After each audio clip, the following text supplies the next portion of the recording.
Sejam todos muito bem-vindos ao meu canal. Eu me chamo Adriana Ribeiro Maia, sou jornalista e, sobretudo, contadora de histórias que vive e vivia na capital da Áustria faz mais de 20 anos. E esse aqui, o Vida Europa, começou assim, de repente, falar, então, vamos embora lá, vamos pegar o impacto. Tudo bem com vocês? Desculpa aí, a gente começou um pouco diferente. Nesse vídeo de agora, nós vamos conversar sobre o fracasso ou reunião, encontro entre Vladimir Putin, presidente da Rússia, e Donald Trump dos Estados Unidos para tentar um acordo de paz com a guerra na Ucrânia, né? E acabou que não deu certo. E nesse vídeo a gente vai dizer quais são os motivos, né? Lembrando que aqui na Europa ninguém estava esperando absolutamente nada disso e acabou não dando em absolutamente nada. Mas, antes que eu continue, aqueles recadinhos típicos de YouTube. Se vocês curtem histórias cotidianas Brasil-Europa, não deixe de se inscrever no canal, curtir, compartilhar. E vamos partir para este texto do... Deixa eu só abrir aqui. E vamos pedir para o nosso queridíssimo Google para traduzir para o português, né? 5 conclusões da cúpula do Alasca, né? Donald Trump e Vladimir Putin se encontraram numa ilha no Alasca, né? Deixa eu só ver aqui o nome da ilha, só para a gente contextualizar direitinho. Chama-se Anchorage, ou Anchorage, aí depende da pronúncia, no Alasca. E, na verdade, aqui na Europa não havia expectativa nenhuma, né? Até porque se fosse uma coisa mais, vamos dizer assim, séria, deveria ter minimamente o Zelensky, o presidente da Ucrânia, e, por exemplo, a representante da União Europeia, nesse caso, a Ursula von der Leyen, e acabou que isso não aconteceu. Então, vamos dar uma lida rápida, que esse aqui eu fiz um clipe, né? E vi que esse é um texto que, vamos dizer assim, condensa tudo aqui que os europeus já mais ou menos sabiam. Aí tá, muito barulho por nada, né? O próprio presidente dos Estados Unidos, Donald Trump, aumentou as expectativas para a reunião histórica e simbólica no Alasca e deu a entender que poderia haver um cessar-fogo, né? Esse é o primeiro passo para se falar em acordo de paz, mas aí no caso da Ucrânia e Rússia está muito longe disso. O mundo inteiro tinha assistido a essa encenação na ex-colônia russa, que esse Alasca foi uma colônia da antiga União Soviética, que Trump ofereceu sua audiência no horário nobre da televisão. Esse daí é o ponto, né? Lembrando que foi uma das promessas de campanha do Donald Trump, né, foi acabar com a guerra na Ucrânia e que não acabou. Inclusive, depois desse texto, eu vou mostrar para vocês que eu tenho um vídeo, inclusive, gravado, que agora não me lembro se foi em dezembro ainda ou em janeiro, quando... não, isso foi mais ou menos logo no comecinho do mandato do Trump, isso foi em janeiro, né, porque a posse foi em janeiro, e logo após a posse do Trump, teve aquele famoso vídeo, né, do Donald Trump com o D-Day Vance e o Zelensky sendo mais ou menos expulso, né, aí, vamos dizer assim, aquela encenação que deu muito errado, mas logo depois os Estados Unidos retornou a dar armas para a Ucrânia. Bom, aí ele fala, né, ofereceu a sua audiência, e aí é que aqui na Europa todo mundo, e principalmente o pessoal que é especializado em política dos Estados Unidos, se deu conta que se tratava de um mise-en-scène, ou um jogo de cena para o movimento MAGA, né, Make America Great Again, né, para os apoiadores do Trump nos Estados Unidos, né.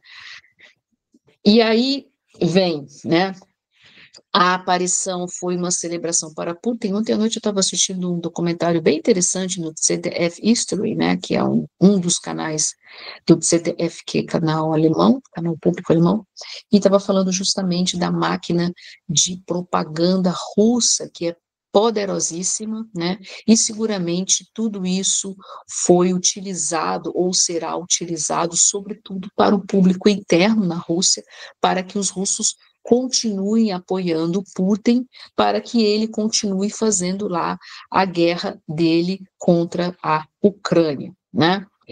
E aí Está aqui a frase, né? Uma celebração para o presidente russo para quem o simbolismo conta. Putin aproveitou a aparição com um sorriso triunfante. Isso é exatamente o que Putin queria há anos, ser um dos grandes, novamente em pé de igualdade com o homem mais poderoso do mundo, Donald Trump. Perfeito para a narrativa interna do Putin, com certeza. Aí aqui, Trump caiu na armadilha de Putin. Sem cessar-fogo e sem acordo até agora, nenhum resultado é visível que justificasse essa aparição pública. Talvez haja resultados que não são visíveis até agora. No momento, permanece a impressão de que Trump deixou Putin armar uma armadilha para ele, indicou um pouco de disposição para negociar quando Trump e os europeus estavam prestes a colocar novas sanções em vigor. Isso estava se discutindo aqui. Decepção na Ucrânia, óbvio, né? Os drone mísseis continuam voando, ainda não há cessar-fogo. Isso é amargo. Para muitos, isso é a tradução do texto em alemão para português, isso é português de Portugal. Para muitos na Ucrânia, essas imagens devem ter sido difíceis de suportar. O agressor Putin com um sorriso alegre no palco ao lado de Trump. Uma coisa absolutamente sem nenhuma necessidade, diga-se de passagem. Trump agora continuará a apoiar a Ucrânia ou se afastará desta guerra e se voltará para os negócios do governo americano, como indicou anteriormente? Isso é uma pergunta, né? Europeus são apenas espectadores, isso foi uma coisa que foi muito criticada aqui na Europa, afinal de contas a guerra está aqui, no velho continente. As duas maiores potências nucleares estão a falar da Europa, e os europeus são deixados de fora e só podem acompanhá-la através da televisão. Não há resultado tangível no momento. Essa é a realidade. Quando virá uma iniciativa europeia de paz? Quem pode e quer negociar com Putin? Essa seria certamente uma tarefa aí no caso dos pesos pesados, Alemanha, França e Grã-Bretanha. Com certeza. O chanceler, o primeiro-ministro Friedrich Merz, terá que fazer muitos telefonemas. Que sanções a Europa pode impor para aumentar a pressão sobre Moscou? Não há acordo até que o acordo seja pronto, disse Trump. Ou seja, então, como a gente já havia comentado aqui no começo desse vídeo. Deixa eu falar aqui de uma forma bem, assim, o assunto guerra na Ucrânia é um assunto muito complexo. Nós temos uma playlist aqui no canal, acho que são lá mais ou menos mais de 30 vídeos. É um assunto que não é assim tão simples, tão fácil. A imprensa brasileira, com pouquíssimas e raríssimas exceções, conseguem trazer esse assunto de uma forma como ele deve ser tratado, né? Fora dessa régua ismo-ista que a gente tem, e basicamente, vou resumir muito o óbvio, né? Para quem acompanha a guerra na Ucrânia, para quem acompanha especialmente os discursos do presidente russo Vladimir Putin, é o óbvio, né? Ele quer tirar o Zelensky, colocar um presidente pró-Rússia e usar a Ucrânia exatamente como ele usa a Bielorrússia, com um presidente pró-russo, Alexander Lukashenko, e para aí evitar os ventos democráticos. É isso, né? Porque se de repente vem uma Ucrânia bem desenvolvida, isso vai incomodar os bielorrussos e os próprios russos que não querem. E o Putin, se vocês prestarem muita atenção, ele é muito bom em retórica, né? Ele foi e leva e consegue com as narrativas realmente impor, por exemplo, agora na Rússia atual, o poder da narrativa para que ele continue com esta guerra, que na prática começou lá em 2014 com a anexão da Crimeia. Crimeia é uma península que se encontra ao sul da Ucrânia, no Mar Negro, e agora, quando a gente vê os vários mapas, né, de guerra na Ucrânia, a gente vê que praticamente o leste, uma lista de tô falando errado, uma lista, um pedacinho, é como se fosse um L, né, que está sob domínio russo, né, que são as províncias de Luhansk e Donetsk, a Crimeia, e aí em alguns momentos algumas cidades ou outras não, de maneiras que praticamente, e os bons especialistas de guerra na Ucrânia falam que não haverá nenhum, ou seja, a Rússia não vai devolver esses territórios para a Ucrânia quando esses territórios deveriam ser devolvidos. O que se fala muito aqui na Europa é de um possível muro de Kiev, né?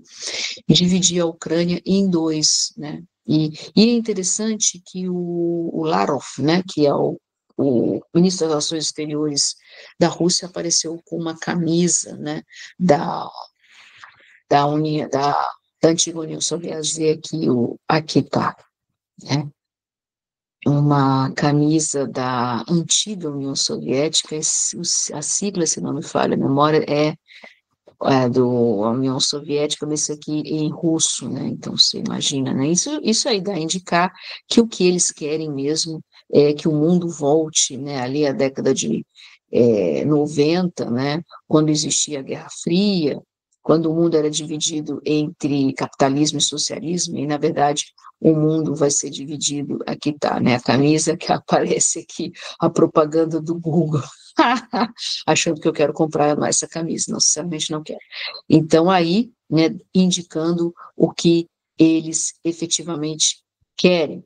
Deixa eu aproveitar também para a gente concluir esse vídeo e mostrar para vocês que eu já tinha gravado um vídeo lá no comecinho, tá aqui, né, quando eu falo sobre que o Zelensky, né, o presidente ucraniano, briga com o Trump, dizendo que não ia, na época, assinar um contrato sobre a tal das terras raras, né, de minérios raros, e acabou que ele não assinou e teve aquela coisa toda, né?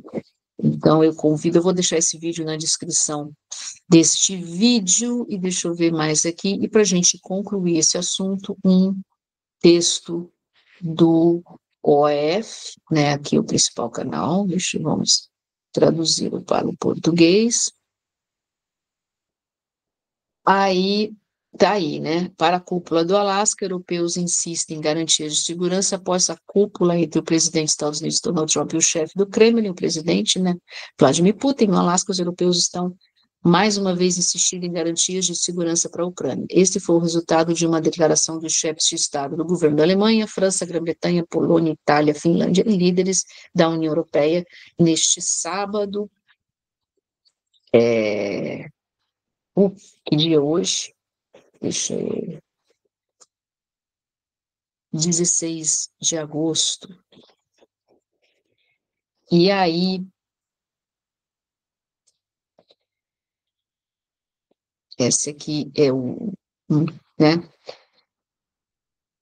Porque aí também é uma discussão muito difícil, né? Porque se fala, tudo bem, nós vamos dividir a Ucrânia em dois, mas aí o lado que fica para o Ocidente, né, vai ficar como membro da OTAN, a Ucrânia vai virar membro da União Europeia, o outro lado, o lado leste, vai ficar com a Rússia, né? Vai ser russo, e por aí vai, né? Então, assim, aí que fala, né? Zelensky quer paz real. O presidente ucraniano disse no sábado que havia dito a Trump por telefone que as sanções contra a Rússia teriam de ser reforçadas se não houver reunião trilateral ou se a Rússia tentar evitar um fim honesto para a guerra. O que, na minha leitura, é complicado, porque o Putin não diz isso, né, nas suas declarações. Trump insiste em acordos de paz. No dia seguinte à reunião com Putin, Trump descartou um cessar-fogo imediato entre a Rússia e a Ucrânia em um post em seu serviço online Truth Social, né, a rede social dele. Em vez disso, falou diretamente em favor de um acordo de paz. Todos afirmam que a melhor maneira de acabar com a terrível guerra entre a Rússia e a Ucrânia é ir diretamente a um acordo de paz, que cabe à guerra, não apenas um acordo de cessar-fogo, que muitas vezes não é respeitado.